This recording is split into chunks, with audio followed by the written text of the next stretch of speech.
Today on MH News, we're marketing music. Intro's up.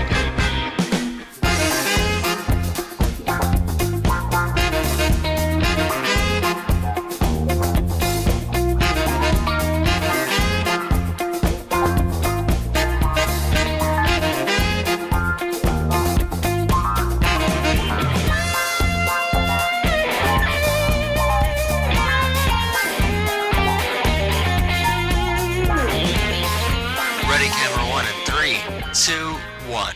Welcome to MH News VLAMP, video, lighting, audio, music, and photography, everyone. I'm your host, Matt Haslam. Let me be the first to welcome you to Season 3 of the show here at MH News.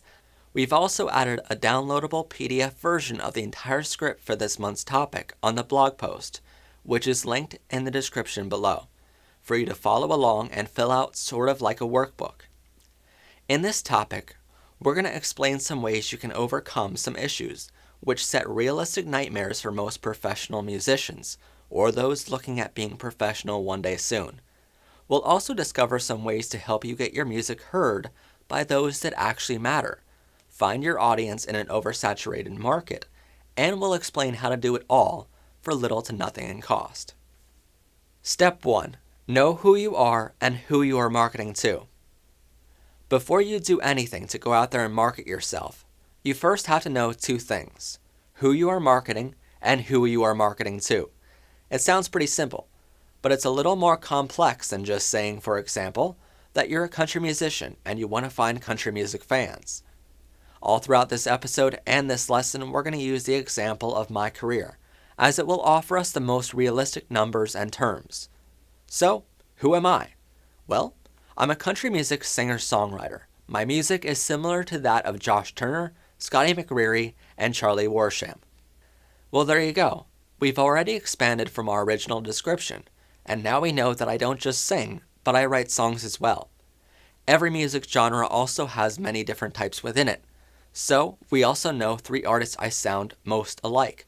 So I suggest coming up with at least 3 major artists you sound most alike. If you're an impressionist singer, maybe choose 3 artists you do the best, and so on. So who am I after? Well, I want my audience to be 50% men and 50% women, between the ages of 10 and 25, whose parents' average household income is between $35,000 and $60,000 per year. Now you may think that is very specific, but that's what you need to do. Narrow down who you're marketing to, because you can't market to everyone everywhere, unless you have Walmart-type marketing budgets, which none of us do. So what does this tell us? 1, it tells us I want a younger audience, because my songwriting has a lot to do with falling in and out of love. It doesn't hurt that the teenage girl demographic is the highest profitable market to enter in, because they have their parents' money to spend, and they spend lots of that money on love songs and music. Hence why artists like Taylor Swift are so successful. 2, this tells us that I want the parents to have some disposable income, which means they don't mind spending a little more on a concert ticket or an album. Now that answers who I am and who I'm after. But what about you?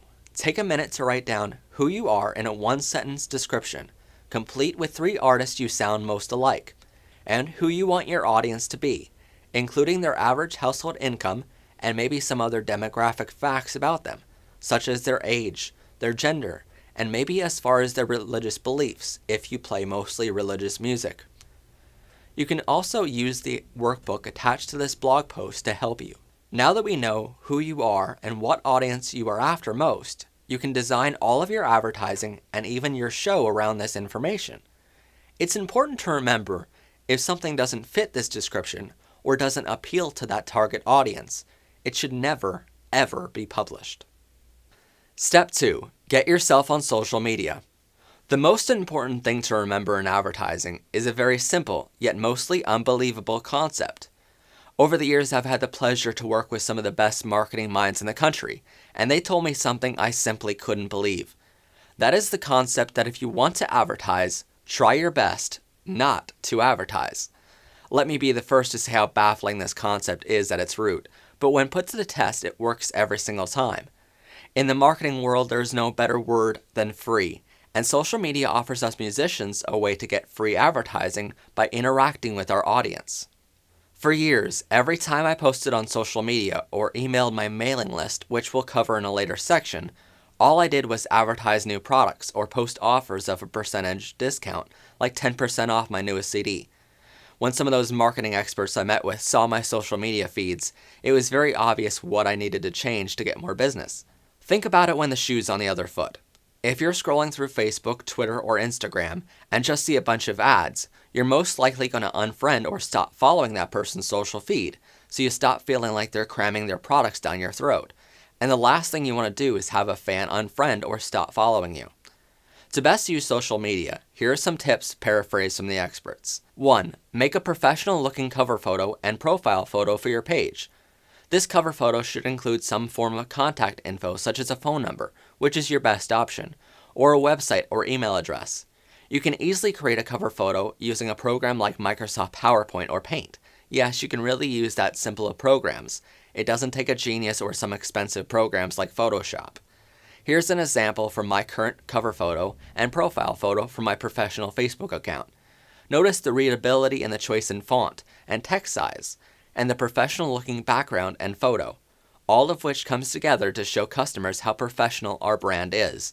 And remember, that's what you're trying to create here, a brand. Some other ideas could be a good photo of your whole band, posing in a portrait with all faces shown, or maybe a photo of one of your ATA cases with your band's logo on it. Recently, I saw a band's cover photo which showcased the whole band facing the backdrop as if they were standing in a men's room and relieving themselves on their gear. And as if it needed to be said, that doesn't elevate your brand, but apparently some other bands don't want to be successful, so maybe that's okay. But if you want to be successful, try to separate yourself from the amateur performers out there, as your career will thank you later. 2. Don't get too political. If something horrible happens, it's alright to post how sorry you are for the victims' families.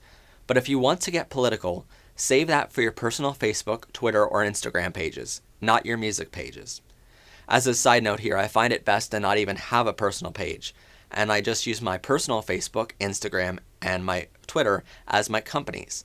I also very rarely post anything political at all, because I'd rather keep my personal beliefs private in fear of some of my customers or fans who may not agree and not buy from me just from that fact alone. Remember, it's harder than ever to make a fan or a customer yours, and you don't want to give them any reason at all to leave, no matter how your personal feelings are towards the subject. 3. Don't repost or share junk on your page. If you want to repost or share posts or photos from other pages, even those that are funny, set up a personal page to do so, and not your professional music page. This is so your business or your professionalism doesn't get lost in the junkyard of shared content. 4. People love cats. If you're after a certain age group in your audience, figure out what they like and advertise using that format. For instance, a younger demographic, or demo for short, love cute pet photos. So if you have a cat or even another type of pet, post cute photos with some sort of funny or cute caption. If you're after an older crowd, maybe post black and white photos of things back in the day. Or when you find yourself going through an old town, stop to take a photo of some old storefront or sign and caption it on social media with something like, "Who remembers these?" or "Who remembers coming here when they were a kid?" Remember, social media is a way to interact with your audience, so you want to give your audience something they can like or comment on, and they can't do that with a straight ad. For instance, if you posted a photo of an old storefront and captioned it with, "Look at this old thing," there will be two very clear things wrong with that post. First is that you're not opening the conversation to commentary, and you're not giving them a call to action. Secondly, you're referring to something as an old thing, and that may offend some of your fans if that's the demo you're after. 5. Behind-the-scenes photos are fantastic. Most of us dream of being rock stars one day, and so any glimpse you can show your fans behind the scenes, even on smaller stages, will be well liked and commented on. If you're at an event and about ready to go on stage, take a quick picture of the audience from the stage. It's a unique view since most people at the event that night will be taking photos of the stage from their seat, so you can show them a photo of the audience from the stage, which is a perspective most never get to see. If you're filming a music video or in the recording studio, Share photos of the studio or the set with all the lights and cameras around, because it will get your audience excited to see your next music video. Just as an example of this, here's a recent post on my Instagram and Facebook. Notice it's not an ad saying if you need video services, give me a call, but it simply says behind the scenes of the final scene in my film, coming Christmas Day.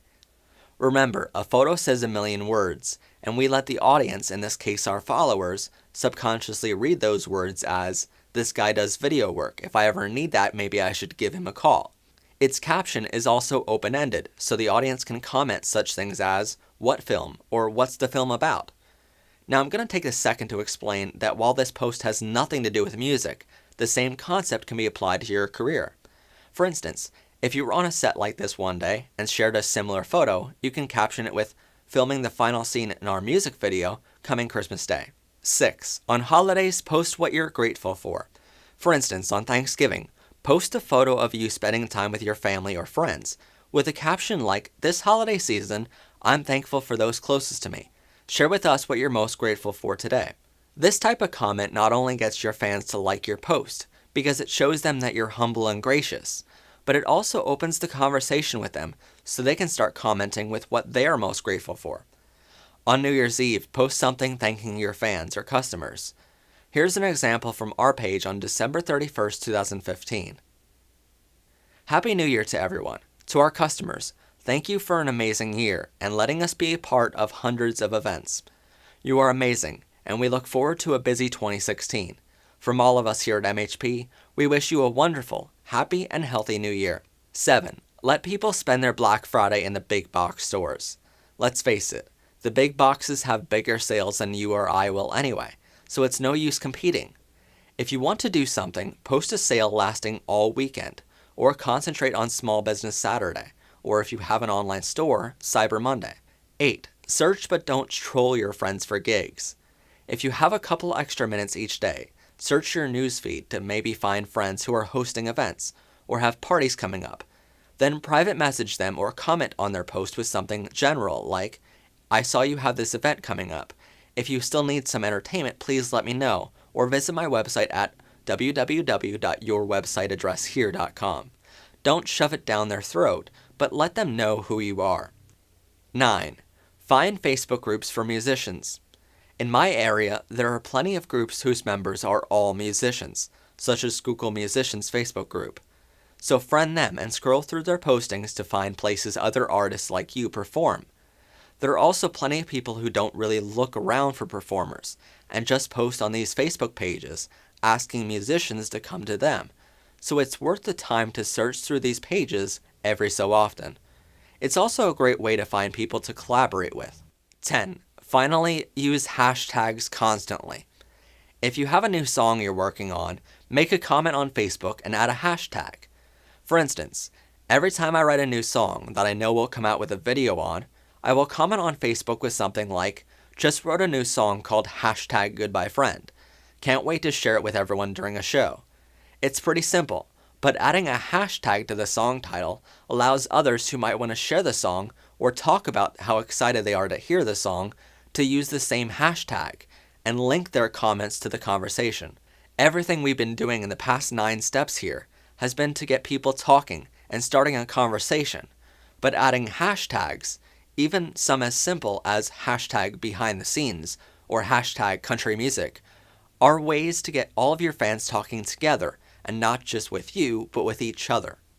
Step 3. Build a website. There is nothing in the world that can make you look professional more than a website. There is also nothing more important in marketing than a good website.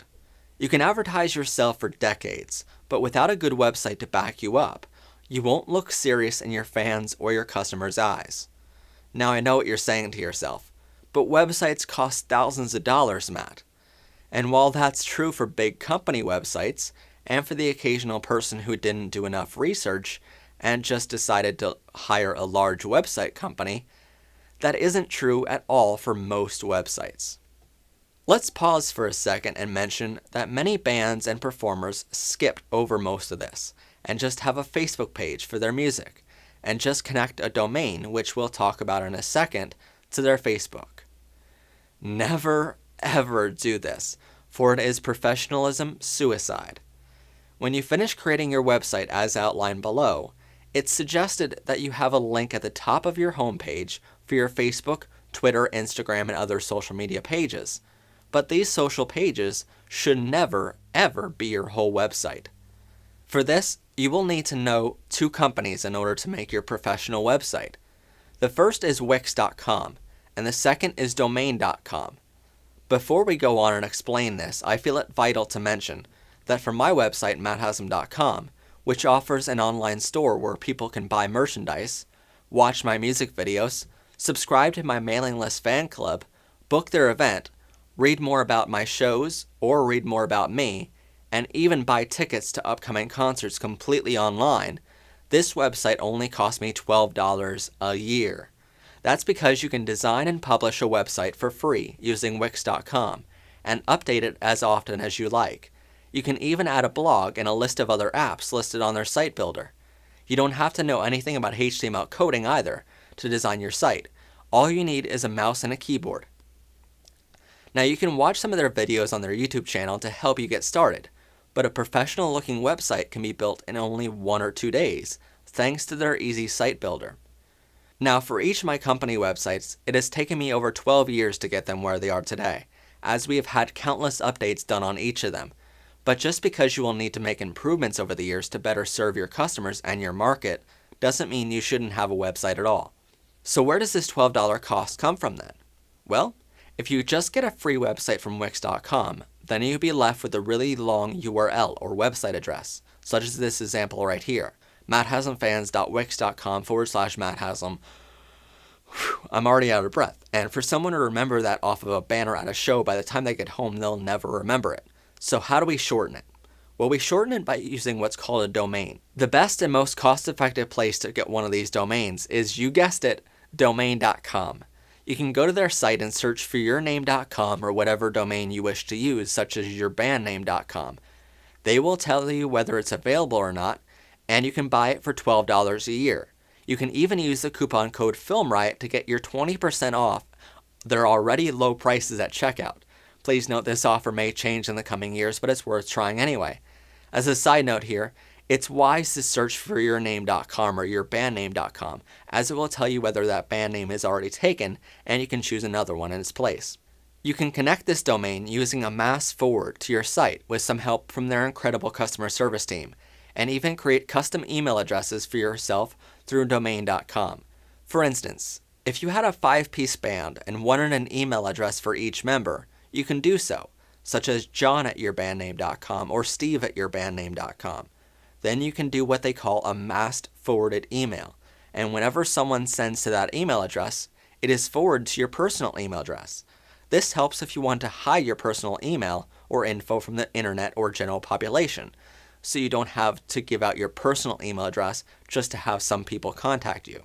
No matter the size of your band, I suggest only using one email address for your website though, and that email should be something like the one we use on my website, bookings@matthaslam.com. This way, people know that they are connecting right with your booking agent or the person in charge of your bookings. As a side note here, these other email addresses, such as john@yourbandname.com or steve@yourbandname.com, should be used on business cards and things of that nature, but on your website only use bookings@yourbandname.com. On this website, you'll want to add a few things to make it professional, such as 1. A homepage, complete with a photo of you or your band, and your form asking for people to subscribe to your mailing list. Again, we'll cover this in a later section. 2. Bio or biography page. Please note, if you're advertising a band, this should be a bio of your band's performing history, not your personal performing history.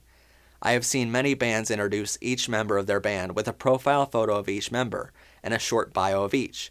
Sorry, but no one wants to read that. They just want to know about your band as a whole. If you're advertising your personal performances, this bio should be about your music career and not a resume for a job application. No matter what, remember to include your major musical accomplishments, those 3 artists you sound most alike, which we established in step 1, and a little about what you do in your show. Your bio should never be more than 1 paragraph or 2 short paragraphs in length. 3. Discography page. This is a page dedicated to listing the dates in chronological order of the times you are featured in any media, such as local newspapers, television stations, dates you came out with albums, dates you began a tour, etc. Please note, if you don't have many of these to list, it may be best to just include them in your bio and skip the discography page until you have a list of them worth telling separately. 4. Music videos page. List all of the music videos to your page that you currently have. 5. Contact or booking info page. Many people who create a website forget to list a page for their contact info, and if that's the case, why have a website at all? If you have people visiting your website, they obviously want to know more info, so give them a call to action and let them contact you if they want to book you for an event or buy some merchandise. Step 4. Add a mailing list. If you want fans to follow you, there's nothing greater than having a mailing list. Simply put, it is the easiest and most cost-effective way to find out who your true fans are. There are a few reasons why adding a mailing list will help you in the long run. First, it engages your fans, and second, it helps you sell more. So, how do we create one, and how do we use this list? One of the many fantastic apps you can use for your website is www.123contactform.com, which allows you to create custom contact forms and get a unique HTML code which you can embed in your website's homepage. It's important to note that you don't need anything besides their name and their email address to have someone sign up for this mailing list, so don't ask them for their address, their phone number, or anything else. If they want to book you for a show or contact you, save these requests for your contact or booking form on your contact page. To create my mailing list submission form, all I had to do is go to their website above, create a free account, and follow the step-by-step process to create a form for my users to submit their name and their email address. Then once I had this, I embedded the HTML code into my website's homepage. Again, videos on their YouTube channel may help you with this. This is also how you will create your form on your contact page, so users can email you directly from your website, rather than open their email and copy and paste an email address. Through this format, you can also create a customer survey to start getting testimonials. Once you create this form and allow your users to submit their name and their email address, you can start sending them content. So what do we send them? There are some guidelines which we should follow to ensure our time is spent wisely, these emails are most profitable, and our audience actually reads them. The first guideline is to address them by name in the beginning of the email. No one wants to read an email that starts off with "Dear fans," but they will read the email if you address them by name, such as "Dear Steven." Now at first you may have to do this per email, but later when you get lots of subscribers, you can invest in a small program which does this for you, so you don't have to copy and paste emails all day. It's also important to send your emails correctly so your fans' info is safe. How we do this is email each subscriber separately, and don't send an email to more than one subscriber at a time. Again, programs may help you later down the road. So, what do we say to them in this email? The second guideline is to not ramble on. We want to tell them how things are going. Maybe add a section to the bottom of the email telling everyone where we're performing next. Maybe linking to our website where they can buy tickets. And what we're working on. Remember, keep it short and sweet. Typically no more than a paragraph in length. And remember our rule from earlier. Try your best not to sell them. So if you have a new CD coming out, don't mention a price, offer them a percentage off, or any of that.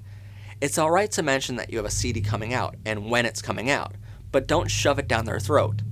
If you want to offer them something special for being a member of your fan club, offer them something that doesn't cost you anything, such as a tour of the set before a concert, or time after a show for a meet and greet. Maybe offer them first chance to buy tickets for a show, but don't offer them a percentage off of ticket prices or merchandise.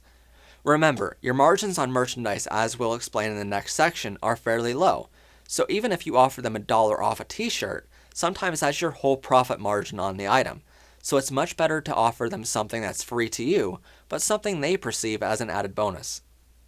Step 5. Add merchandise. One of the most profitable things a musician can do is sell merchandise, which typically results in about 50 to 60% net profits. Unfortunately, unless you know for sure you're going to sell lots of it, you can't buy in bulk to make those high profits. In order to best explain this, we're going to go item by item. Clothing. Selling clothing with your name, maybe a photo or your logo on it, is a great way to make money and have your fans out there advertising you wherever they go. Unfortunately, clothing is an expensive place to be in due to there being many different sizes, color options, and returns. If you have a very, very large fan base, you can go to a local print shop or one online and buy 100 or even 1,000 t-shirts in all sizes to get great bulk discounts. These print shops can usually help you decide how many of what sizes to get, as well as help you with graphic design when you present them with your demographic information, which we established in step 1. If you don't have a very, very large fan base though, you're going to need to go a different route. Many smaller brands and musicians prefer to use places like cafepress.com, since you can create a store, add your logo, and choose what products you want that logo put on, including all sorts of clothing, pillows, dog t-shirts, and plenty more. All you have to do is add a link to your website forwarding your customers to this merchandise page, where users can look through all your products, choose their sizes, and buy online. This way, you're not stuck with lots of sizes you don't need, and products are made one by one, so there's no inventory involved. For this, you may only make $1 or $2 per item sold, but when you're just starting out, that loss in net margins is worth it compared to the risk involved in spending thousands on inventory you can't move. CDs. Many musicians decide to do a CD to promote their music and sell a product for $5 or $10 to their fans. Most companies nowadays have these 3 levels of products, one for higher-end customers, one priced in the middle range, and another in the lower range. So for your customers who can't afford a t-shirt, which is a higher range product, or a poster, which is a middle range product, a CD offers them a lower priced item they can purchase and still show their support for you and your music. This said, you have to weigh the cost to see if it's worth it for you. When you're just starting up or you don't have that many fans yet, you simply cannot manufacture 100 or 250 plus copies of your CD so you can resell them for high profits in the 50 to 60% net margin range. What I always suggest is to go the digital route, as that's where our world is heading anyway, and pretty soon CDs will be pretty much extinct. So, in order to sell a CD, even digital, you first have to make one though. Many musicians think you have to go to a professional recording studio in order to make a CD sound professional, which will end up costing you around $3,000 to $10,000, depending on where you go and how professional they engineer. But being new to the recording process, it may take you some time to get used to the recording in a studio, with click tracks and scratch tracks playing in your ears. So you will most likely end on the mid or high range of this cost estimate. By the time you're done, even if you do sell 1,000 copies, they are already costing you $3 to $10 each just in the recording cost alone, and likely around $3 to $4 in material or distribution cost. So now even if you sold them for $15 each, which is triple the price that most will pay for a CD by a local artist, you're most likely going to make around $1 for each CD. That begs the question though, is all of it worth it? Truth is, you can lower these costs dramatically by doing it in-house and building your own recording studio. Now hold on for a second though. If we create an album, or even a single track from home, it most likely won't sound as perfect as it would from a professional studio though, right? Okay, so the truth is, unless you can take the years to learn, or already are a professional audio engineer that knows the recording process, it is true that your recording might not sound as perfect as if it were recorded in a multi-million-dollar studio with an engineer who's had 50 years of experience behind the board. But when it comes to the recording process, there are 2 things we have to consider. The first is the law of diminishing returns, which means you can spend about $700 to build a home recording studio, and if we give ourselves a few weeks of practice with the software, rather than just jumping in and thinking we can create a masterpiece, then we'll end up with a really solid recording that sounds refined. We could do that, or we can spend about $7,000, which is 10 times as much, creating the same album at a professional studio, and we'll end up with a slightly better track in the end. In order for the additional cost to be worth it for us though, the professional record studio version would have to be 10 times better because it's costing us 10 times as much. In reality, the professional recording studio version will only sound at most 2 times better than the home recording studio version, but it's 10 times the cost. So truth is, the added expense isn't worth it for us. The second thing we have to consider is the record studios like Big Machine, Sony, Capitol, and plenty of others don't really care about professional recordings. As a matter of fact, they most times choose artists who didn't spend the extra cash, as compared to someone who went with a professional recording studio for a demo CD, because they want to sign someone who will be responsible and isn't going to waste their time or their money. Truth is, they don't care about the quality of the recording you send them, because it's a demo version as far as they're concerned. And even if you did go to a professional recording studio to record your song or album for $3,000 to $10,000 of your personal money, these record companies are going to have to record every one of those songs again in their studio with their engineers. So why waste your money on something not even they will appreciate? This said, you want to sell records to your fans in the meantime, while you're waiting on these record companies to sign you. Because let's face it, that's never a sure thing. So you need a product whose quality is somewhere in between an 8-track tape recording and a professional recording studio version. So a home system which costs $700 is perfect for this need. To build your own studio in your basement or garage is much easier and cost-effective compared to what many people imagine. Before we go on and explain how to build this, let's first explain why this route is better at first. In the end of building this, you will be able to make multiple albums and make them whenever you like. For instance, I'm still recording this way, which means rather than paying more than $50,000 to professional studios, I only paid around $1,000 over the years to make my 7 albums, countless singles, and recording the audio for all 18 music videos thus far. I'm just now at a point where I'm going to professional studios for a handful of my songs. But that's because now there are producers paying for my studio time, and many times producers paying me to sing or perform. But on many songs, I still record the same way as I always did, in my basement recording studio. To get started, you're going to need some basic things, as listed below. 1. A computer, if you don't already have one. 2. Software. The most cost-effective, easy to use, and in my opinion, the best for the price range we're talking, is a program called Acoustica Mixcraft, which you can get for $90, and you can read more about it as well as purchase it using the link in the description below. 3. A microphone. Now you could go the cheap route here and spend about $50 on a microphone, which allows you to plug directly into your computer's USB port.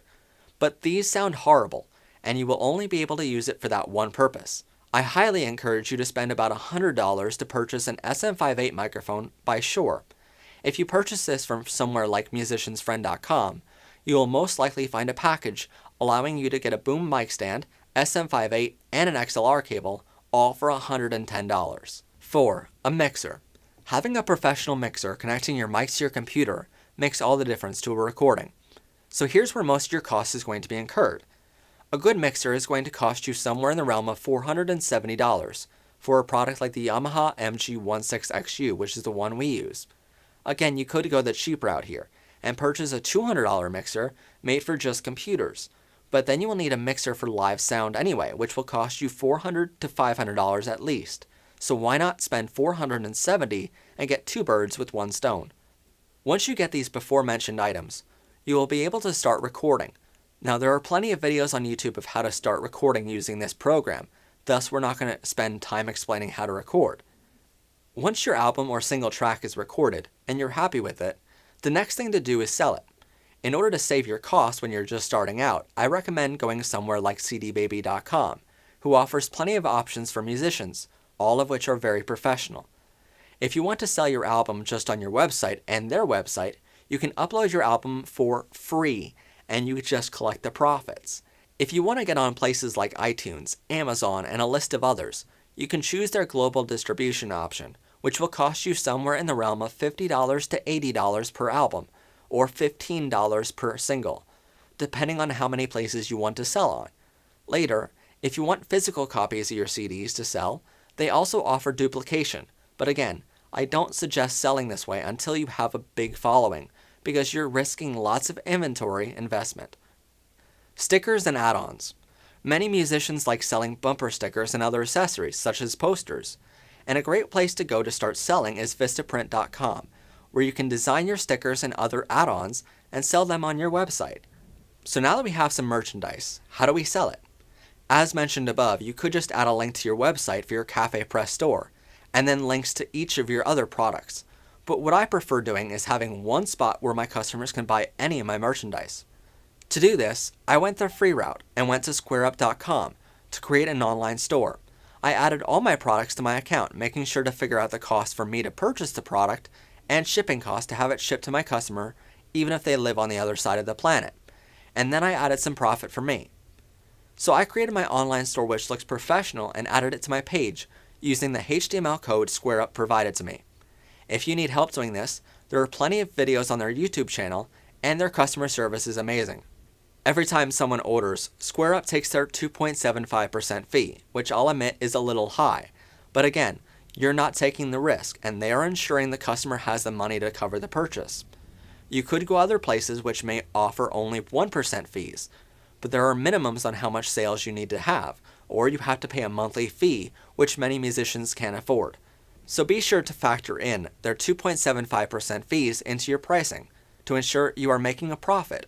Plus, you can also use Square to accept credit cards from your customers or venues who would rather pay using a major debit or credit card. Step 6. Dress your brand.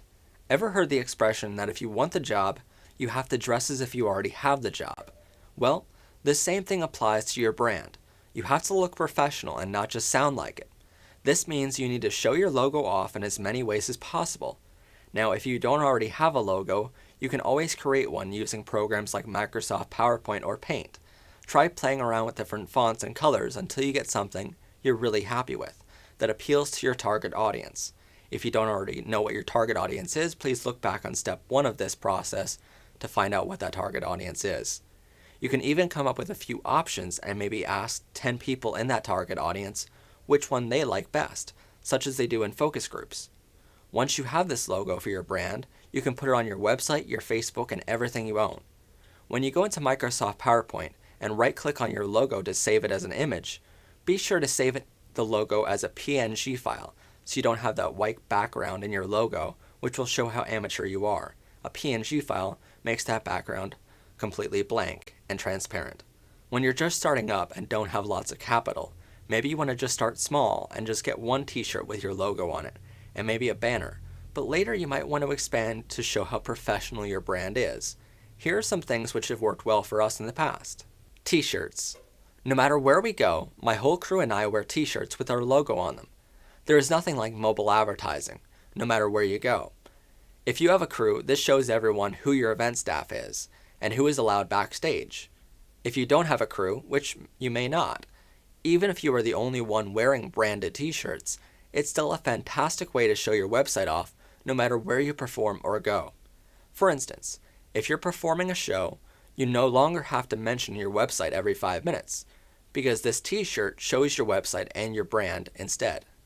Whether you need 1 or 100, a great place to go to make custom t-shirts is vistaprint.com, where t-shirts only cost somewhere in the realm of $10 each, which is cheaper than a lot of other t-shirts by some manufacturers out there, especially a custom one. Typically, crew shirts are black with white lettering, and your performing shirt can be any color you like. But it's your brand, so do whatever you think will appeal to your target audience. Banners. If you perform anywhere, having a banner either in front of the stage or behind you in the backdrop is a great way to showcase your website and your name if you're not famous enough for people to know that before they attend. A great place to go to get quality banners with no minimums for around $20 each is again vistaprint.com. Typically, banners are black with white lettering on them for on-stage banners. This said, you're not going to have the time or the place to set up banners at every venue you perform in. So when you're just starting out, maybe just having a t-shirt is the way to go. Then when you start performing in larger places and bringing all your own gear, you can make the time and the perfect position to set up a banner. Business cards. No matter how small your brand or how much you want to do as a musician, business cards are a must-have. They are so important, I must mention them again. Business cards are a must-have. There are plenty of bands and musicians that don't have cards at all, and then wonder why they aren't successful. Again, I suggest vistaprint.com for these, because the quality is pure perfection, and for 500 business cards, it only costs you $10, which means they are about 2 cents each, and I dare you to beat that somewhere else. No matter where you go, have at least 10 business cards on you at all times, since you never know when you'll be talking with someone and the conversation will turn to, "Hey, do you know anyone who performs?" And You will be left empty-handed with nothing to give them if you don't have cards with you. Don't be the guy who says, I have cards, but I left them at home today because I didn't know I would need them. Many musicians just write their name and their number on a napkin or a scrap piece of paper with a Sharpie as needed, but they likely don't get hired for many things of high profits, since their brand doesn't look that professional. In the business world, I was once told there is no such thing as a wasted business card. Even if you only make a sale on 1 out of every 100 cards you give out, and you only sell them a $3 item, it's still profitable. This said, I was once told by a venue I was trying to book that they would have hired me had I not shown up with business cards, and if I instead wrote my name on a napkin with a Sharpie marker while I was there having dinner one day. So I decided to ask them how much they typically pay musicians, and they laughed as if to say, "Pay? We never pay musicians." So while the venues who may condemn you for using professional business cards aren't paying anything, the venues who appreciate and only hire musicians with professional business cards are the ones paying high amounts and for high profits. For those of you who didn't catch that, why do we care about the people who don't want professional business cards? Because they aren't going to pay us anyway. The people who will pay us demand business cards.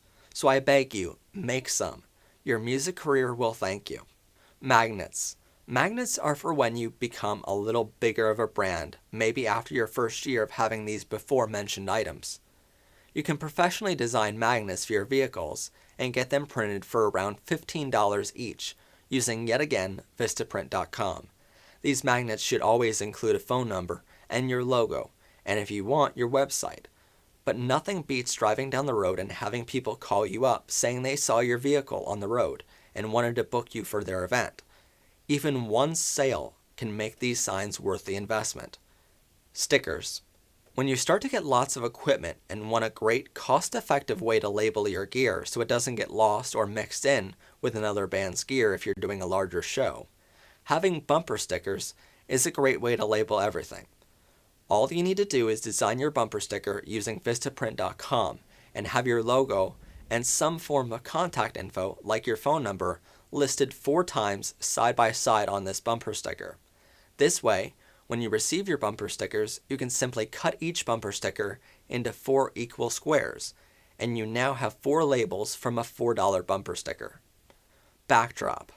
While I would never suggest doing this right away, having a backdrop with your band name or your name on it is a great way to showcase who you are to your live audiences. There are a couple ways to do this. First is to have one printed professionally, which will cost thousands. Second, make your own by painting a backdrop you already have, making sure to take your time in painting it so it looks professional. You can use a projector to magnify your logo onto the backdrop, so you can outline it in chalk first, as we did back in 2006 with the backdrop shown here. Finally, you can do this by projection if you already have a video projector, or if you buy one. You will want to have a pure white backdrop and project using a video projector hooked up to a computer so you can project anything onto it, which is a system we moved to in 2007 so we can add photos and video clips into the backdrop of our show. Again, this is not something for the new band or performer out there, but something to add to your branding later down the road when you're ready and have the budgets. Having a consistent image is going to greatly help you get your name heard. There are plenty of bands and performers without any brand or branding, all of whom wonder why music isn't working better for them. Well, this is maybe part of the reason why. Doing some branding for your image will greatly improve how professional you look to your customers and fans, and if you do it well, it will certainly help sales. Step 7. Stop fighting for crumbs. Some make the argument that if you want to run, you first have to learn how to crawl, and then walk. So if you want to perform for thousands, you first have to have some experience performing for 50. Now while that's true, that isn't meant to last forever though. When you're just starting out, it's acceptable to perform in a couple small places to get used to being in front of an audience, and we'll cover some rules on how to do this. But that doesn't mean you should always be waiting for something to happen. Sometimes you have to go out there and make it happen. Simply put, after maybe your first year performing, if you're spending any time at all chasing after bars, restaurants, and small venues begging them to book you, You're wasting your time waiting for something to happen, when that time could be much better spent. When I was 11 years old and first started performing, I played in smoke-filled bars, coffee shops, and small restaurants in these small-town open mics. And while it gave me some experience that first year, continuing to perform in these places beyond that first year was one of the biggest mistakes in my life thus far. It was only when I went after a much larger venue that I really noticed a difference and felt it worth my investment in time and money going after these goals. Let me make one thing clear though. Smaller venues aren't all bad. For years, I used to open shows for other bands in my genre of music at smaller venues, which I feel is important for a couple reasons. You could think of it that opening a show for another musician in your genre of music opens you up to their audience and allows you to expand your fan base. But mostly, I think it's important for these two reasons. First is that it opens the door to collaboration later down the road, as you can befriend a lot of fellow musicians. When it comes to music, there are a lot of egos to go around, and you don't want to come across as just another ego in the business. So doing this small thing now will open the door to collaboration later. Remember, when you collaborate, everyone succeeds. Second, you need opening acts for your show, so opening for them opens the door for them to return the favor later. If you're looking at being the headliner or the main performer in a smaller venue, I don't suggest opening for other bands longer than a year after you first pick up your guitar and learn. Your time is valuable, and you can't spend it chasing after something that just isn't there, as we'll explain in a minute. For years, I tried to convince myself that venues in my area made enough money to pay me a fair wage, and that couldn't be farther from the truth when the facts are laid out. If you live in a city, maybe venues in your area are worth going after, but if you're from a smaller rural part of the country, your story will be very similar to that of mine. I come from a small town in northeastern Pennsylvania called Pottsville, PA. Now that's located in Schuylkill County, which many people know for our beer, but not much else about us sets us apart. Certainly not our so-called thriving entertainment industry, which beyond 2 or 3 professional bands and 2 companies like mine, that industry doesn't exist. Before you go spending any time or money chasing after an audience, you first have to know who they are. Remember that lesson from step 1? But if you're seeking a certain type of person and that person doesn't exist in your area, you don't want to waste your time trying to find out the hard way, especially when there's an easier way. Before we go on, I would like to mention that I was told time and time again by my peers in the music industry that you have to first build a fan base around your hometown and then expand that periodically. But that seems to paint a picture that if you can't find fans in your hometown, you won't be able to find any fans anywhere at all. But thanks to technology and the fact that we have vehicles that can drive or fly us anywhere around the world nowadays, and we're not still living in the 15th century, that couldn't be farther from the truth. Now would be a good time to remind ourselves of who our target audience is, so go back to that paper you wrote it on and reread it back to yourself. For me, I remind myself that I appeal to a target audience of young men and women between the ages of 10 and 25, whose parents' average household income is between $35,000 and $60,000 per year. The next thing to do is some research. For this, I go to movado.com and quickfacts.census.gov/QFD/states. Both links are in the description below. And look up my state and area information. Now this is where your data is going to likely be far different from mine, but let's show you an example from my personal marketing research so you can find this data for yourself and interpret it for yourself. There are 3 things you should look at to determine whether it's worth marketing in that area or not: statewide data, county data, and town data. For me, that data of my state, county, and town are shown here. In case you're wondering, I left a blank sheet at the end of this workbook on the blog post for this episode so you can print it and fill out your own for your area's data. So what does all this data tell us? Well, we can first compare it to our original statements of who we want our audience to be. We want to check this data and see if it matches our criteria we set in step 1 a little while ago. In our example, I want my audience to be between 10 and 25 years old, because that's who I believe will appreciate my music the most. According to this chart set by US Census information, we know the median age is 44.5 years old in this zip code area of my local town. Now, it's important to note that it would be pretty impossible for this median age to be exactly in line with our age qualification if we're seeking a demographic in the lower teenager or higher senior citizen ranges, because median is a middle value of all ages combined, so it would be unreasonable to rule out an area just because it doesn't perfectly match this data. Or would it? If you want your demographic qualifications stated in step 1 to be an audience in the 40 to 50-year-old range, then they would perfectly match this data. However, if you're like me, this data won't perfectly match most likely no matter where you go in the world. So you have to make an educated guess here and compare it to the data from the state. In the above data, the median age of my local town is 44.5 and the state is 40.7. Now, this alone doesn't make much of a difference when it comes to data collected from over 12.7 million people, but when combined with the other age information, it means a lot. When it comes to the other data collected, we know the percentage of persons under the age of 5 and under the age of 18 is pretty consistent between the state, the county, and the town, which is all good to hear, since those percentages are pretty even across the chart.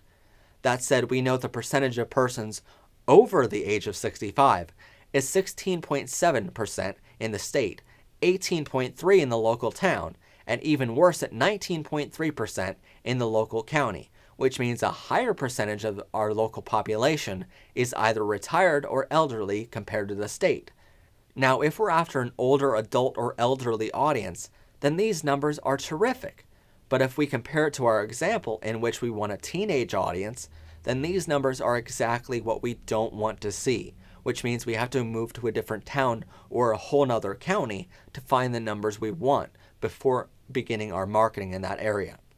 We can also tell from this data that the population of the state is growing over the course of 4 years. However, the population in the county and the local town is shrinking, which is never good to see. We want to market to an area that's growing, even if that growth is small or slow. Now, when it comes to average household income, we can tell that only about 62% of the local town fits our before-mentioned demographic target audience of $35,000 or more in average household income.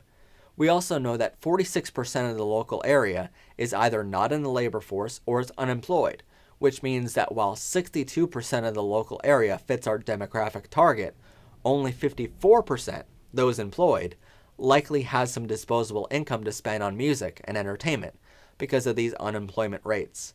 Further from this, we know the state only has 13.3% of its total population living under the poverty line, while over 19% of the local town live under the same level. This is nothing against the local area of the data samples, but whenever we see a higher percentage in the poverty line category on the local level compared to the state level, we want to focus our advertising elsewhere. We want to see lower percentages locally than the statewide, because it betters our chances and means compared to the area around it, our target area is thriving. When we see higher numbers locally in this category as compared to the state data, it means that it's a more depressed area than the area around it. So it would weaken our chances of selling and lower our chances of turning a profit. From this data, we can tell right away whether it's worth marketing to a venue in that town. Let's bring an example in here to help us. Right next to Pottsville, PA, whose info is above, is an even smaller town called Origsburg, PA. Now, Origsburg has an average household income of $47,444, which is much higher than Pottsville. If you were marketing in that area, where would you market more, Pottsville or Origsburg? You would probably choose the one with the higher income because it betters your odds. Branding and going after events in an area is expensive, so the more we can better our odds, the more safe our investment is. How this works is fairly simple. If an area doesn't have that high of an average household income, it means employers in that area aren't paying enough, and the whole economy is hurting as a result. So when a restaurant is coming up with their menu prices, they most likely won't price themselves too high, because they want their customers to buy. So the lower the average household income, the less the average check will be. Now consider all restaurants operate on a 33% strategy. This means if you're buying dinner at a restaurant, 33% of your check goes to paying for the raw materials. For example, the bread, the chicken, and the actual food cost. 33% of it goes to labor cost. The last 33% is profit for the owner and the occasional remodel, which happens less often in rural areas than in cities. As an entertainer, your whole paycheck is coming out of that last 33%, the owner's profit. So you're not trying to convince him or her that you're worth the expense, like a new employee or a new stove. You're trying to convince him or her to reach in their pocket and hand you their hard-earned cash. In most cases, you won't convince them. So to better your chances, you want the average household income to be as high as possible, because that extra money will trickle down. When it comes to going after live performances, knowing the demographics is critical to your marketing. But you have to ask yourself, is this small music scene even worth chasing? Nowadays, venues are cracking down more and more on musicians because you are really reaching into their pockets and their profits. Back when I was on tour, I used to make venues a lot of money, and I would only ever ask for tips or the occasional show for ticket sales. By doing this, I had lots of data to help me convince venues to hire me when I started having real fees. I really can go into any venue and promise them an audience, which many people couldn't do. But even with those promises, and even considering most of the places I was asking for payment from were venues I had previously performed for, so it wasn't like the owners I was talking to didn't believe the promises I was making. They still couldn't be convinced to pay me a dime. This is because for the very few people who could make these promises of bringing large audiences to the venue, there was only one who was charging anything for their services, and if you haven't guessed by now, that one was me. When you walk into a venue asking them to pay hundreds, and for some of us, asking them to pay thousands for your show, you're competing against the guy who can make better promises than you, bring better equipment than you, and in many cases is willing to pay venues hundreds, if not thousands, for the privilege of performing in their bar or restaurant, not even large enough to be rated on Yelp. And yes, this trifecta of a nightmare really happens all the time. That, my friend, is why it's impossible to convince anyone to give you a chance at these smaller places. Before we move on to the next topic on our list, we must pause for a second and mention events that have no promise for a performer's experience or exposure. If you guessed events like talent shows, open mics, singing contests, or charity events, congratulations, you're catching on and keeping up pretty well. When you go after a small venue, you at the very least have the opportunity to ask them to pay you. When it comes to contests, they are asking you to lend your talents for the hope of getting one top prize. Meanwhile, they get free entertainment for their customers. Let's be very clear. Performing in a talent show is not going to get you more experience. Performing in an open mic is not going to get you exposure. Competing in a local singing or performing contest is not going to get you a record deal. For years, I was brainwashed with people who told me that if you compete or perform for their open mic or contest, that there will be 10 people in their audience who ask you to perform for their paying event later. Just like when charities make these same promises to you, these future promises are nothing more than fiction. When you perform for a free open mic, you might get someone from the audience who asks you to perform for their event, but they already know you're performing for free that night. So is it really that far of a stretch to think you would perform for them for free as well? If there was something that irritates me most in this industry, it's when people are their own worst enemy. The story has been told to me many times over the years by many people. It goes like this. Some musician performs for free at a talent show, contest, open mic, or for a charity event. And then they are approached by someone either that night after the show or someone years later who says, "I saw you performing at this event way back when." After all the details of the upcoming gig are laid out, they are asked to perform for free. Then the complaints start. Am I the only one who hears this very common story and just imagines them shooting themselves in the foot and then wondering why their foot hurts? So please, if you want to elevate your brand, Always, always charge at least something for your performances. You can't pay for groceries with exposure or experience. You can't pay for your insurance with a plastic trophy you got from winning second place either. So whether it's a local contest or a national one, don't subject yourself to performing for free and wonder why you're getting asked to perform for other events at the same price. Please note, if you want to perform in open mics, talent shows, and contests, go ahead. We're not forcing you to stop performing at these places. The point we're trying to convey is if you perform at these events, you should expect to be asked to perform for other events for free as well. The sooner you stop performing for these events, the sooner you can begin marketing yourself as a professional who only works for payment. If you only perform for payment, even for charities, you can always tell people who ask you to perform for free that you never do that. If you want to perform for talent shows, open mics, or contests, try opening their show or being the host or master of ceremonies, as venues usually pay these performers to do that. So again, we're not forcing you to stop. In fact, there are some ways you can continue. But all we're asking is for you to look at this in a new way. Now, when we instruct you to charge every venue for every performance, that doesn't mean them paying you $50 or $100 is alright either. Some musicians go for this degrading price because they think at the very least it covers their cost in getting to the show. But it doesn't. Even for smaller shows, you have to pay royalties to play cover songs.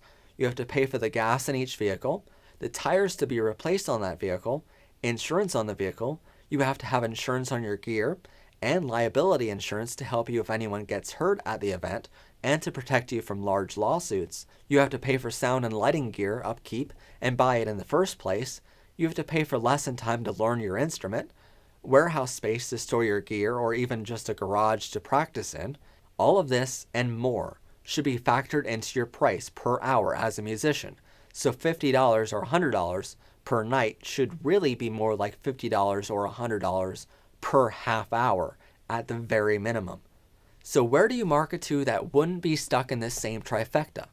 Well, as they say, if you want to find water, you don't go looking in the desert. You go looking in the ocean.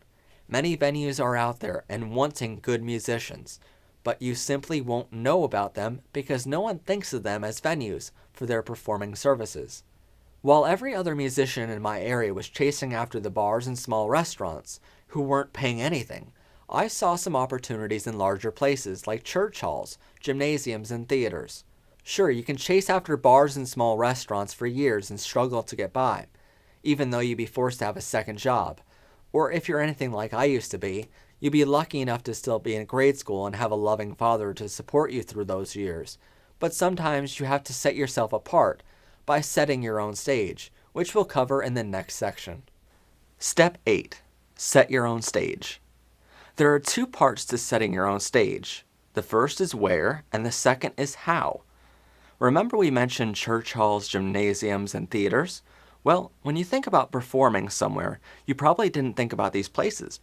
Truth is, for the first year after you pick up your guitar and learn, you might have to perform in a couple smaller venues just to get some experience. But if you want to be serious in the music world, sometimes setting your own stage at different types of places is necessary after that first year. Most churches are always open to a new form of a fundraiser, so if you approach a few churches, especially if you perform religious music, and ask them if you can host a fundraiser in their church hall and perform with your band, most would agree to the idea. To do this is fairly simple. After a venue agrees to a time and date, you sell tickets to your fans, and because you have the expense in bringing all your own gear, like lighting and sound, if the church doesn't let you use theirs, and because you should be paid for your professional services, you can take from 50 to 95% of the profits on those ticket sales, depending on how big of a crowd you can bring in. Typically, if you can bring a large crowd in, you can go up to 95%, but when you're just starting out, the usual is only 50% to you and 50% to the church. The venue, in this case the church, takes the remaining percentage to pay for electricity, other expenses, and of course their profit. The church in turn is able to sell baked goods and drinks at the event, which is 100% for their profit. You can also do the same thing in local gymnasiums and benefit for a local school or sports program, or theater to benefit a local charity. People love supporting local charities or sports teams. So when you advertise your event, all you have to do is say up front that a portion of the profits will benefit the charity from the ticket sales, and all food and drink sales are for the benefit of the charity or cause. Now, this is great because people who are on the fence about you or your music might still come to the show just because they support the cause. Not only will doing your own concerts go to show your audiences your full potential, because you aren't limited on how big your staging can be or what music you can perform, but it will also show that you don't just work for free. Now, in the previous lesson, I mentioned to not do charity events, so let's make this clear. If a charity is doing an event and they ask you to perform at their event, you have to charge them. When you set your own stage, you are in charge of the entire event and are only utilizing the venue for a place to perform in, and therefore you don't have to charge them. This said, you are selling all the tickets for this show, so you're taking your 50 to 95% of the gross sales off tickets sold, and by doing so, you're getting paid. Remember, it has to be percentage based.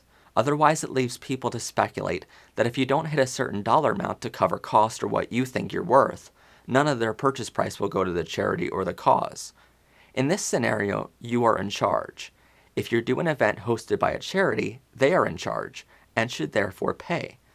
Before we go on, I realize if you live in a part of the country that is familiar with church or block parties, this sounds similar. But when you perform at a church or block party, again, you are getting into a situation where the venue has the upper hand. When you set your own stage, you are in charge of the event, not them. For example, when you perform for a church party or a block party, the group or organization is running the whole event, and you are only hired to do the music, which means you need to charge them for that service. When you set your own stage, you are fully in charge of the event, including all aspects, not just the music. So you aren't charging the group running the event, but you're getting a percentage of the profits from the whole thing. As I have always learned in any industry, whenever you have the upper hand, you can set your price. When anyone has the upper hand on you, they can set the price, and you either have to give in or not work. So it's important that when you don't have the upper hand and someone else is in charge of the whole event, only hiring you for the music, you have to set your price, know what you're worth, and stick to it, no matter what, because you have to regain control in order to gain respect. Put simply, you need to know how much you're worth, and if they can't reach what you're worth, then they can't have you perform. This said, if you can't sell that many tickets, you are getting a percentage, so the financial success of a show falls on you. This means you have to do a lot of advertising on your own, post in community calendars, and sell tickets on your website using squareup.com, which we spoke about in a previous episode. What I found really helpful was making a tour out of these shows, where we would do 10 shows in 10 weeks, all of which we were fully in charge of. That way we can do advertising for the whole tour rather than individual shows. This way our fans can see posters for the whole tour, read the list of cities we were coming to, and even go online to find on our website the show closest to them and book their tickets. This made advertising much more cost efficient, but again, this is something for later once you have some experience running one event at a time. The second part of setting your own stage is by building it, in all its literal definition. Let me quickly ask you a question. Think about the last concert you went to. I mean a big A-list concert. Think about the music, the light show, the video screen backdrop, the fog, the crowd, the stage. What was your favorite part of the show? What was more important to you when you go to a concert, the audio quality or the visual quality? If you said you remember the visual aspect more than any particular song, excluding the fact that you might have a favorite song, or any audio aspect, you are with most of America. If you said the audio aspect was more important to you than any visual aspect, you are with a far fewer percentage of the country. Don't believe me? There's been a list of notable universities and industry-leading companies who have done research on this very topic, and their data proves the following. When it comes to a live performance, the most important thing to an audience member is the visual aspect. But why? We are not asking you what your favorite concert you ever saw was, because that could be very biased by the fact that you have a favorite artist. We're asking you what's more important to you when you go to any concert, The audio quality or the visual quality? You see, an audience member who goes to a concert most likely is already a fan, or at least enough of a fan to have listened or have memorized an album already. So when they go to a concert, they're going to hear the same songs only live instead of on their iPod. This is because audio engineers are good at their jobs nowadays, and it's their job to make an album sound as live as possible. There are only two reasons why people still go to concerts nowadays. One is because they want to see their favorite artist in person. The second is the atmosphere, meaning the lighting show, the staging, and the crowd. When it comes to these large artists, why do you think they spend millions more on building custom stages and light shows and leave audio be as simple as possible? What I mean by this is that the audio is mixed by a live audio engineer live during the show, no matter how big or small the event. The stage has been planned out in 3D software and custom built, costing hundreds of thousands of dollars. The light show has been planned out and is programmed by offices full of designers with highly advanced 3D and DMX software for possibly months. Meanwhile, the audio doesn't have to be mixed until the night of the show, live. Artists wouldn't spend this much time and money on the visual aspect and not an equal amount on the audio if it wasn't so important to the audience member's perception of the show that the light show be better quality than the sound. So why is all this important to us, seeing that we're not A-list artists? Keeping aside for a second that we should try our best to model after these artists who have made it to the stages we want to be on, really, why is this important to us? We have to recognize that as smaller artists, our job is to get new people who have never seen our show before to remember us enough that they go online and either buy our album or find out when we're performing next and come see us again. So what's going to make them remember us more? Making sure we sound pitch perfect and our audio sounds like an IMAX theater with surround sound? Or is it going to be the fact that we have a killer light show and projection? When you first start up as a musician and start performing, you have one very simple decision to make. Are you going to invest more in audio gear or are you going to invest more in lighting? To best explain this, let me take you back to 2005 when I was about to begin my first headlining tour later that year. We didn't have that much money to spend, and I had this same question before me. In order to best make my decision, I took a look around me to see what others were doing, and as it turns out, every other band or performer invested everything in their audio system. In fact, out of the hundreds of performers in my county, only one had any lights at all, but they left them on the entire show, so they turned them on before going on stage and turn them off when the show is over. This means they don't turn off at the end of a song, and they don't strobe when there's a loud drum beat. Nothing. A handful of other performers had a halfway decent audio system with good engineers running them, but as for the hundreds of other performers, they either tried converting their old home stereo system to a live stage sound system, and it failed miserably, or they relied on the venue, who hardly ever has good audio gear. So I asked myself, how can I set myself apart from this oversaturation? And all I had to do was make the right decision for my performing career. I had to pick the same direction any of the results from the countless hours of research these universities and companies were telling me, and the same direction no one else even tried before. Visuals. The first thing I did was I hooked up a $20 Radio Shack microphone to a guitar amplifier, and my guitar to another amplifier. That was my first audio system. The rest of my budget went to lighting, which let us, in less than a year before my first tour began, have more lighting equipment than any other band or performer in the area, and I was still in grade school.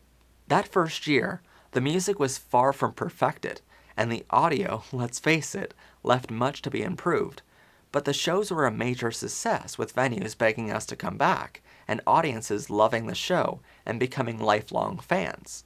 Later on, we invested in quality audio gear, which allowed us to start providing equipment services to other bands. But year after year, most of my budget went to lighting and the other visuals.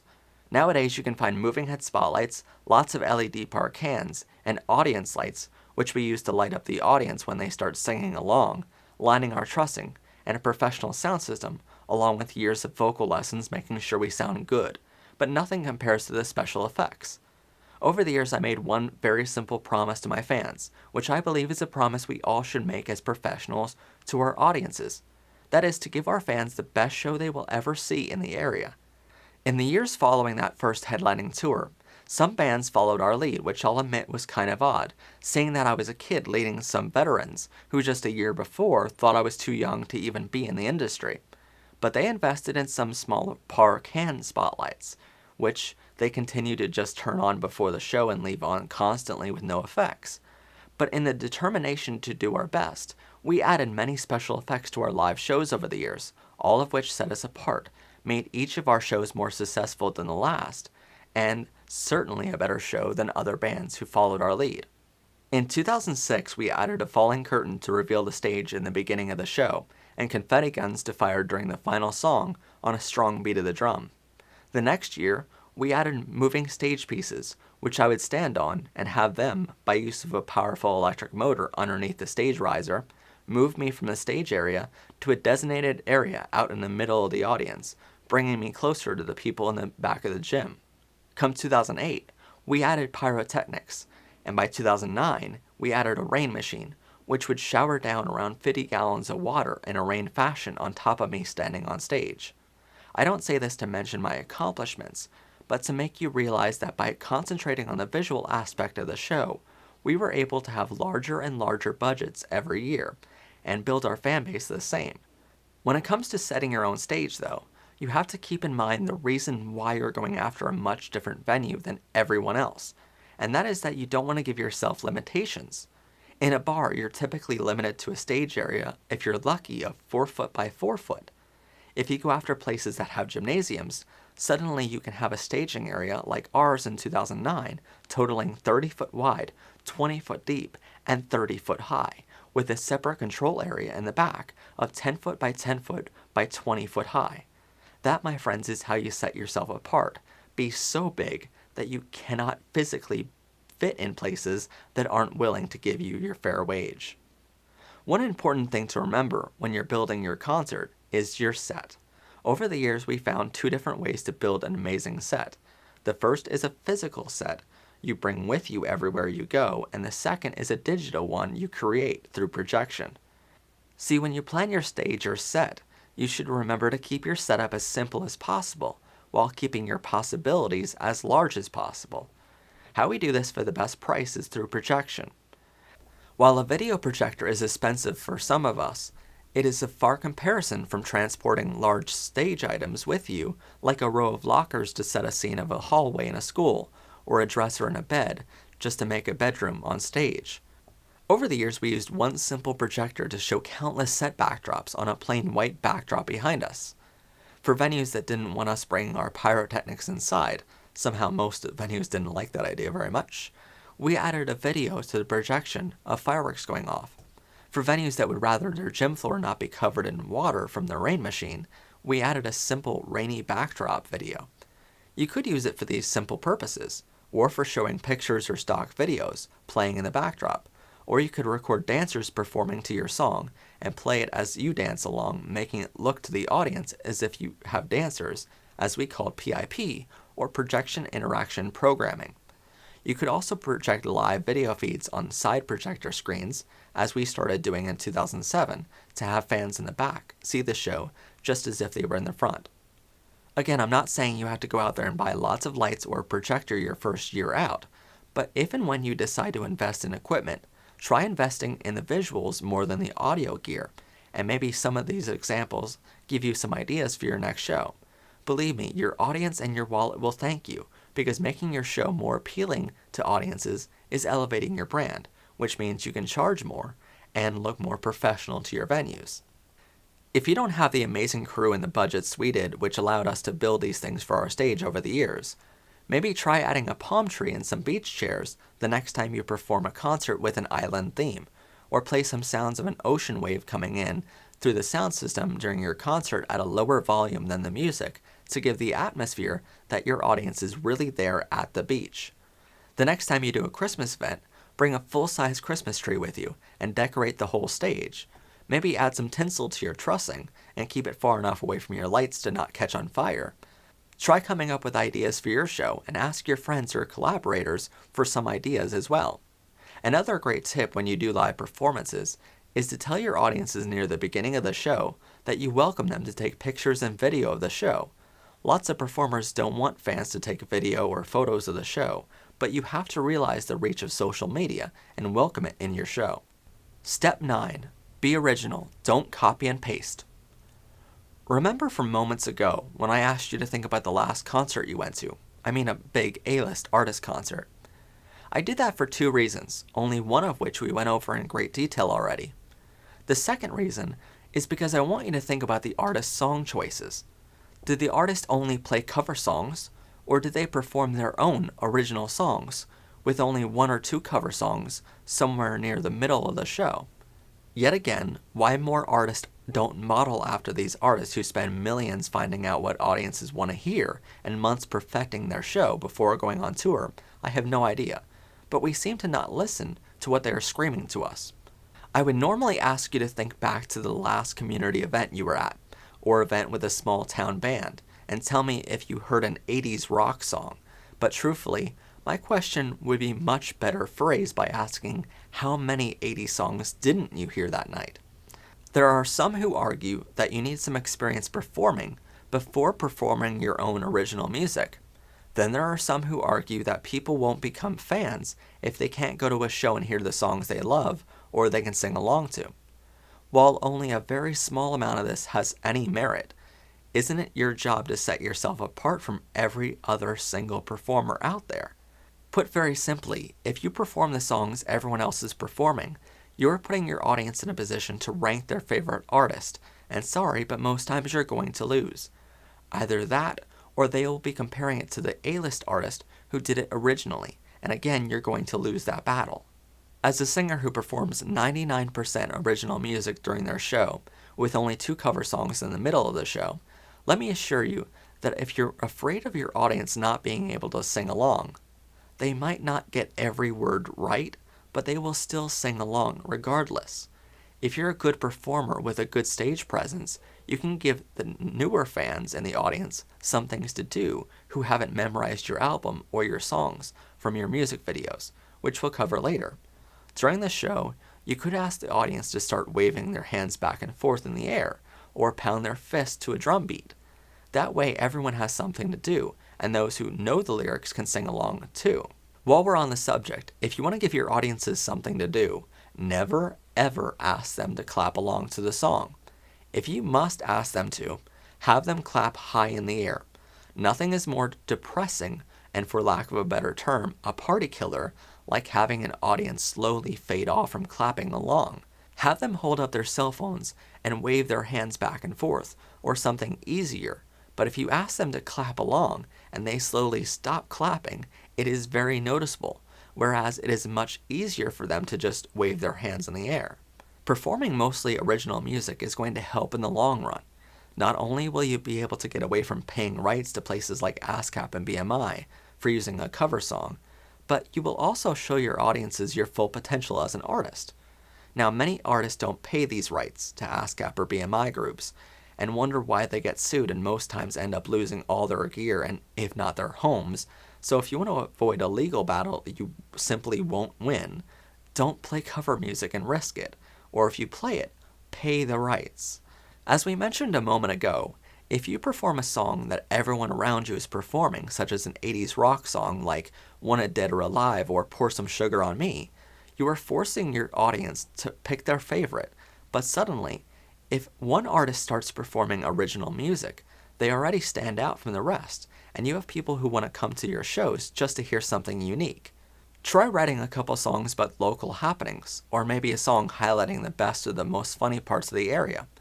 A little while ago, a local band near me rewrote the lyrics to Sweet Home Alabama and highlighted all the famous things in the area, calling their new song Sweet Home Schuylkill County, which has since been one of the most popular songs in the area.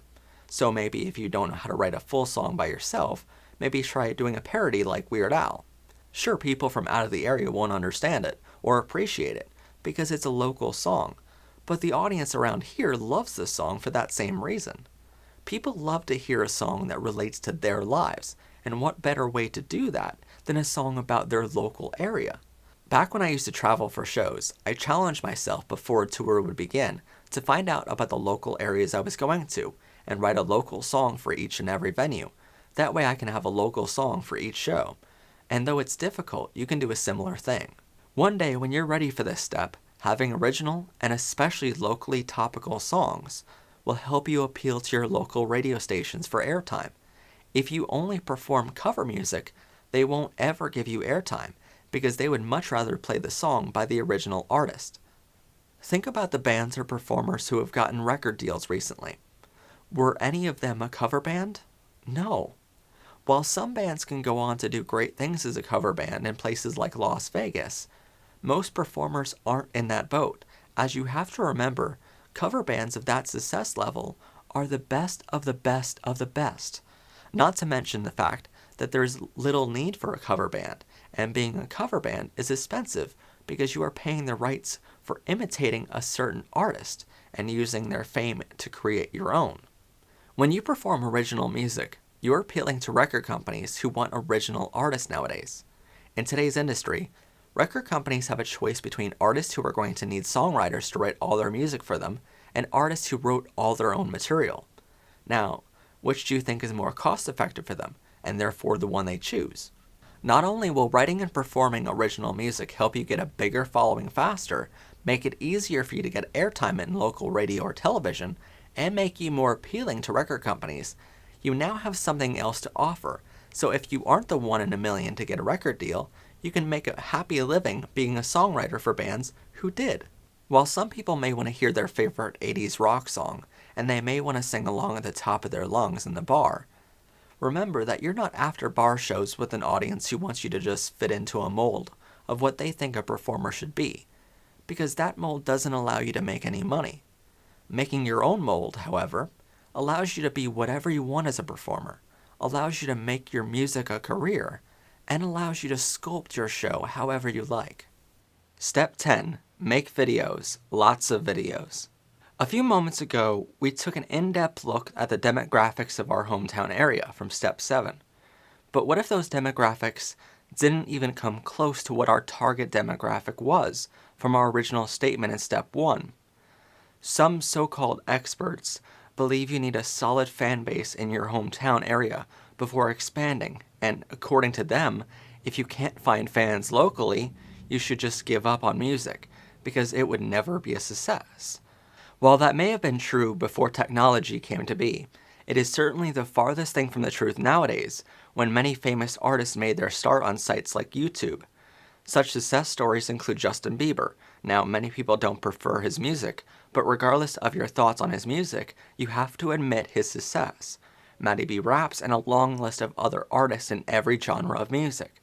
Now, I'd like to argue here that not only is making videos a great way to find your audience, if your audience doesn't exist locally, because there's 7 billion people out there, which means if you can't find your audience, it's not their fault you can't find them. But I further that statement and ask what the harm is in finding more of your audience faster. You could spend years building a fan base in your local area, which is alright. But what if there was a way for you to expand your reach without traveling and build your fan base around the world, and all you had to do was shoot a video with a $300 camcorder and upload it to YouTube for free? Truthfully, you'd be stupid not to. So how do we go about doing this without spending a lot of money and still come up with a highly creative video people are going to share with their friends and watch over and over again? The first type of music video we can create is a live video. This means that we're going to take a camera to an event we're performing in and record our whole performance. Let's pause for a second here, because many musicians do record their performances, but they do it wrong. Very wrong. There are a couple things to remember when you videotape a live event for the purpose of uploading it later to show your fans. 1. Use a tripod. There are plenty of artists who have one of their family members record the show by just holding a camcorder in their hands, but then you get an awful camera shake, and no one wants to watch a shaky image, even on YouTube. So do yourself a favor and get a tripod. Now, if you don't have a large budget here, you could go the cheap route and get a $30 tripod from a place like Walmart, which will work just fine. But as we're going to explain in a minute here in number 3, you may want to get yourself a little better quality of a tripod to help yourself later. The tripods we use for even our much more professional cameras is a tripod called the Magnus VT3000, which you can find on bnhphotovideo.com or amazon.com for just $130, which is very cheap compared to most other professional tripods, which cost thousands. You can also find a review we did on the Magnus VT3000 in the link in the description below.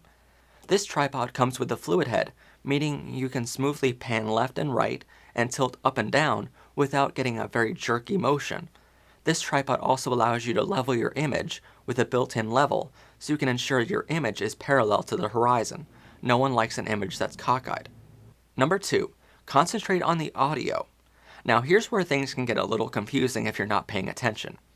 A few minutes ago, we explained how during a live performance, the visual aspect is much more important than the audio aspect of a live show, and it is. However, when it comes to the video world, the exact opposite is true. Yes, as a matter of fact, there have been many studies done by major universities and large companies proving that when it comes to live events, the visual is more important, and when it comes to videos, the audio is more important. So what I suggest doing is getting yourself a good audio recorder and plug it in at your live performance which you are recording. This could be a very simple recorder such as the Zoom H1, which requires you to have a very specific type of cable to connect it to the soundboard of the venue, and it requires that the venue have the correct output type on the mixer in order to accommodate your request. Because of this, I suggest going with the Zoom H4n, which is the most widely used audio recorder in the film industry, and it's the most widely used for this simple reason. It works. Not only will you be able to plug it into any audio console at any venue, but it will record a much higher quality sound for you. And remember, that's what you have to concentrate on when it comes to videotaping your performances, your quality. A Zoom H4n will run you about $200 from B&H Photo Video or Amazon, but it will be the first and the last recorder you will ever need. Whereas you can go the cheap route and buy some $50 or $100 recorder such as the Zoom H1 and need to upgrade later when the higher quality recorder is only $200. It seems like a no-brainer. Number 3, follow the action. It sounds pretty simple, but it's not as easy as you may think. Now, there are many rules in the video world we can elaborate on here, such as the rule of thirds, and so on. But when it comes to a live video for performances, it's easiest to keep the performer in the direct center of the screen. In order to keep yourself in the direct center, have a friend or a family member film your performance. There is no more telling aspect of an amateur video than having the performer move left or right on stage and the camera either not pan left or right with him or her, or even worse, have the performer go completely out of frame and not be able to be seen at all by the viewer of the video. So have someone help you by taking the video and follow your movements on stage. This said, you can't just pan the camera left or right, or worse, hold the camera in your hand and turn left or right. You need to pan smoothly, and in order to pan smoothly, you need a good tripod, such as the Magnus VT3000, which we mentioned before in number 1. There are only 2 times when you should ever let the performer get away from the direct center of the screen on your camera. The first of these times is if the performer goes off to either side of the stage to shake an audience member's hand or get close to the audience. If they go off to the side of the stage to get closer to the audience, you want to have the performer off to the side and the audience to the opposite side of the screen. This way it shows the performer on the one side of the screen facing his or her audience who is on the opposite side of the screen. And this type of shot can show the audience reacting to the performer a little better than if the performer was the center screen, with an audience on the one side of the screen and nothing behind him or her on the other side. The second time it is acceptable to have the performer off to one of the sides of the screen is if you have multiple cameras. Now, one of those cameras should be a wide shot with the performer in the direct center, and the other camera is getting close-up shots with the performer off to one side of the screen. For this, you will need to later edit these together using a video editing program. Most times, just keep the performer in the center of your shot and pan smoothly back and forth as the performer moves on stage. Number 4, if you only have one camera, do not, and I repeat, do not zoom in and out. If you have 2 or more cameras, One should be a wider shot, and the other should be the close-up perspective. If you only have one camera though, pick a zoom length and stick with it. Unless you have a $60,000 camera with a very smooth zoom operator mechanism, like those that they use in local news shows and the cameras we use for our larger productions, don't try to replicate the effects your camera has no chance of doing well. I have said this for years.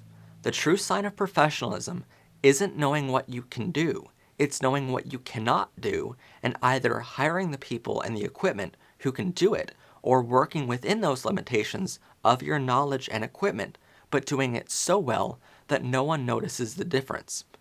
So if you want a closer shot, zoom in first before recording, and then record the whole event in that same perspective of zoom. Just because you have a camera that has a zoom controller doesn't mean it's there for constant use. Number 5, synchronize your audio to the video. Now, if you have the world's most highly advanced video editor, Adobe Premiere CC, which costs $240 a year as it is subscription based, along with a program called Pluralize 3.0 from a company called Red Giant, a program which costs $200, synchronizing your audio will be really easy. Let's face it though, many musicians won't have these programs, which video editors like myself use daily. So how can we sync our audio to the video without these programs? The easiest way I have found to do this task without these programs is a two-step process. 1. Either before or immediately after your performance, clap your hands together on stage, ensuring the venue's mics pick up your clapping noise, and your camera can do the same. Step 2. When you get back to your home, import the audio and the video footage into your computer and use a program called GoPro Studio, which is a free video editor you can find on GoPro.com.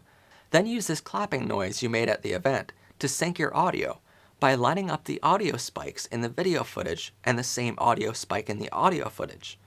Then simply trim your video so your audience doesn't hear that clap, and the video just begins with the song. Number 6. If you're using your cell phone to record your videos, turn your cell phone into the horizontal position. No one, and I mean no one, likes to watch a video which is higher than it is wide. If you hold your cell phone like you would normally hold it to your ear, that's exactly what you will get, and it's called the portrait video angle. If you hold your cell phone out in front of you and then turn it on its side, this is called the landscape video angle, and you will get a much better image, which your audience will watch over and over. If you'd like to learn more on how to make better video on your cell phone, please find the link in the description below or the card above right now. The second type of video for musicians to utilize is a live studio video. For this, all you need to do is set up a space in your home or office and record from there. Please note, this does not mean it should look like a living room though. If you're a musician or a singer for more than a month or so, you most likely have a corner of a room already taken up by music. So dress up this corner. Make it look like a real video set.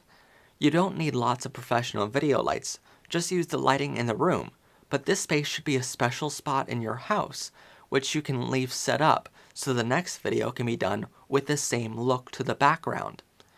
If you must do this in your living room or bedroom, face the camera away from the couch or a bed. Don't sit on a couch or a bed. I don't suggest standing for these videos either, but I suggest sitting in a simple bar stool, which you can get at Walmart for $10. Remember, if you're recording these videos by yourself, which is fine, edit out the part where you first start your camera recording. The first 10 seconds of a video is what will judge if an audience person stays to watch the entire video, or if they will click away. So if you spend half of this 10 seconds showing yourself starting the camera, recording, and sitting down, certainly most people are going to click away by the time you even start singing, so use a simple editor like GoPro Studio, again it's free, to edit this part of the video out, so as soon as people click onto the video, they start to hear the song. If you want to add an intro to these type of videos, you can. One thing which I like doing is first introducing the song, and saying maybe a sentence or two about what the song is about, or what inspired me to write the song. What you can do to expand the reach of these videos is add a hashtag. For instance, my live studio videos are all labeled with hashtag MHLounge, which has since become our title for these type of videos. This way your audience can share the videos and connect things like, "Did you see this week's hashtag MHLounge?" And it starts the conversation between you and your fans. For these videos, you are recording audio live with the video, so you will again need to synchronize your audio later. The same equipment and steps should be used for these live studio videos as with the live event videos we mentioned a moment ago. The final type of music video is a reel music video. The first 10 music videos I did in my career were done with a simple camcorder, which cost $200, and my tripod, which cost $130. In order to do a professional music video, you will need to record the audio before starting the video. You can follow our suggestions on setting up your own recording studio in your home from earlier in this topic, or you can go to a professional recording studio, which will cost you around $600 to $1,000 per song. You can go simple with the professional music video and just show a picture of your album cover you created for that song, using a program like Microsoft PowerPoint or Paint even, and just add the full audio of the song. This is called an audio music video. You can also create a lyric music video by adding tons of graphics, utilizing the lyrics of the song, and showing them appear as they are sung in the song. But the best music videos are those which show the singer. For this, use your camera and your tripod to record yourself, or have someone else record you, going through a series of actions while lip-singing the lyrics to the song. For this, you will need to have an iPod playing the music so you can correctly lip-sing to the song, then sync it up to your audio later. Remember, you will need to have a concept of what your video will show before shooting anything. To give you some examples, here's the theme of some of my past videos. Goodbye, friend. The story opens to me walking alongside a beach at sunrise, a beach resembling setting something free, and cuts back and forth to shots of me singing in front of a black backdrop, showing emotion, since the audience sees darkness all around me, and the audience is forced to look right in my eyes. It then cuts to me walking through a graveyard, carrying a bouquet of flowers, to a certain gravestone. I then place that bouquet on the gravestone and walk away, which is showing the audience that I left a part of me with that person buried there. It ends with me breaking down, crying, and holding my head in front of a statue. The statue, which towers over me, shows how small I am in comparison to the world, which in video, showing how small the actor is to the environment, is a sign of weakness. Sorry I wrote you a song. We follow me singing a breakup song alongside a snow-fallen road, carrying a side bag, which we don't find out what's inside that bag until the final shot of the video. We chose to film with fresh fallen snow because the person I wrote the song for loves snow. So if you find something you can incorporate into a video which hints at what or who you wrote the song for, use it. As a matter of fact, I have incorporated at least one hint in every video I have ever published. At the end of the video, I walk up to a white house with a large front yard and leave a note with the lyrics of the song written on it. So our theme of this video was as simple as me walking in the snow to her house, to leave a note I wrote to tell her that the only thing I was sorry for was writing her a song. In order to film this video, we knew to do it safely, we would need to shut down the entire road, so we weren't hit by passing cars, but this was way over our budget. Well, one snow-filled morning, this road was shut down by the local police for ice conditions, so we walked the entire road to film this whole video within 8 hours before the road was reopened. It didn't cost us anything because it was shut down for other reasons, and not just for us. But we were able to do it safely, so sometimes you need to utilize what happens around you to get things done. You should always keep your safety and the safety of your friends and crew members as your top priority. Haunted. The entire time of this video, we follow me walking and running through a forest. In reality, it was actually 3 different forests, edited together, ducking behind trees and bunkers, hiding from something, a demon if you will, which we never actually see. Notice, we never show what's actually chasing me, because it saves us from having props or another actor, saving budget. But you can see I'm running from something. This is all told through the perspective of high camera angles, which were edited to make them look like security camera footage. Through the video, we wanted to show a vibrant green forest, which would turn to burned and charred. because the story of the lyrics is a dream turned to a nightmare. We filmed the vibrant green forest in midsummer, and short of starting a forest fire, which was out of the question, we had no idea of how to get the burned look and stay on budget. Fortunately for us, not so much the forest, a section of the forest was burned by some teenagers having a bush party. The next day, we filmed everything we needed to end the video, just proving sometimes you have to take advantage of the opportunities in front of you. At the end, it shows that I finally found a way out of the forest, and zooms into a bedroom where I wake up from a nightmare. That was spooky. For those who think music videos are expensive, let me rest your mind. My first 10 music videos, including these 3 mentioned above, 3 of my most popular on my Matt Haslam Vivo channel on YouTube, only cost me $100 if you exclude the $200 camera and the $130 tripod we already had.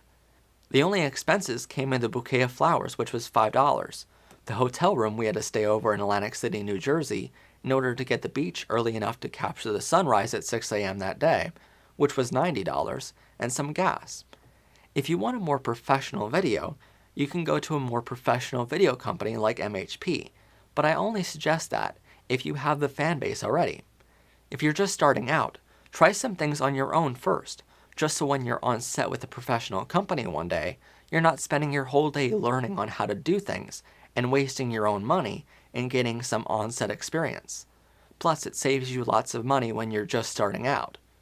When you publish your videos on sites like YouTube, they offer you a way to add key search words, so utilize this. Rather than putting your own name in the box or the name of your song, use 3 but no more than 10 items in this box. If you add more than 10, YouTube won't really care about your video, according to their algorithms, which recommend videos to others. Go back to step 1 and use the 3 artists you sound most alike, and add their names first in this box. Then add your genre of music you play, and finally fill in a few more artists which perform songs of a similar style to the song in the video you were uploading. This way, when people are watching videos by other artists, YouTube's algorithm is more likely to recommend your video. If you want to upload videos to Facebook, don't. If you want to share a music video with your fans on Facebook, copy and paste the URL of the video on YouTube into your post on Facebook. Remember, the audio quality matters when it comes to videos, and Facebook has far from perfected their audio issues.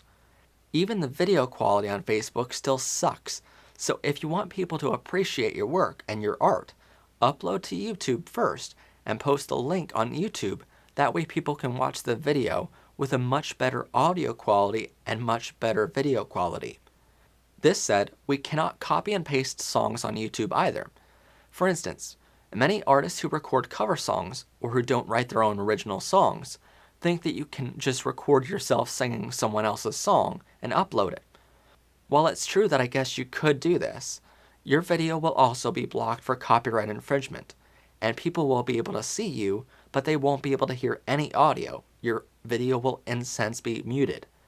For some artists who record cover songs for their albums, you need to pay for the rights to use someone else's song on your album, and you prepay for these rights through CD Baby, because that's how the copyright law works. But even if you pay these rights to use a song on your album, you cannot use the same song on your video. In fact, the only time you can use a cover song in a video, even if it's your own version of that song, is if you contact the songwriter directly and ask him or her permission to use it in such purposes. When it comes to using a cover song on an album, these rights are regulated by groups like ASCAP, BMI, and CSAC to a certain dollar amount per copy you intend to sell.